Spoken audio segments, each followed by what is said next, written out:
প্রিয় শিক্ষার্থী, আজকে তোমাদের দেখাবো এই ধরনের সংখ্যাগুলোকে কিভাবে আমরা বর্গমূল করব। আমরা যদি প্রথমে খেয়াল করি যে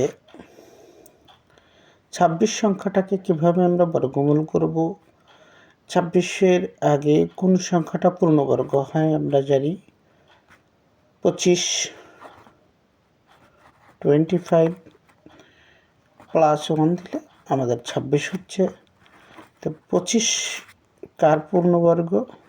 5-এর পূর্ণবর্গ প্লাস 1, এখানে আমরা ভাগ করব এই 5-এর ডাবল অর্থাৎ 10 দ্বারা।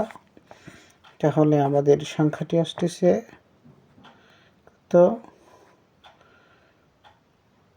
5.1 অ্যান্সার। একইভাবে যদি আমরা 27 সংখ্যাটাকে চিন্তা করি, তাহলে এই 27-এর আগে পূর্ণবর্গ সংখ্যা হচ্ছে আমাদের 25 প্লাস 2। 25 হচ্ছে 5-এর পূর্ণবর্গ প্লাস 2 ভাগ 5-এর ডাবল হচ্ছে 10 অর্থাৎ 5.2 অ্যান্সার।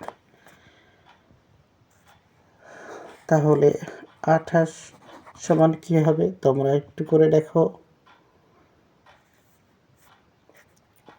আজকে পর্যন্তই। আমরা পরবর্তী ভিডিও পেতে চাইলে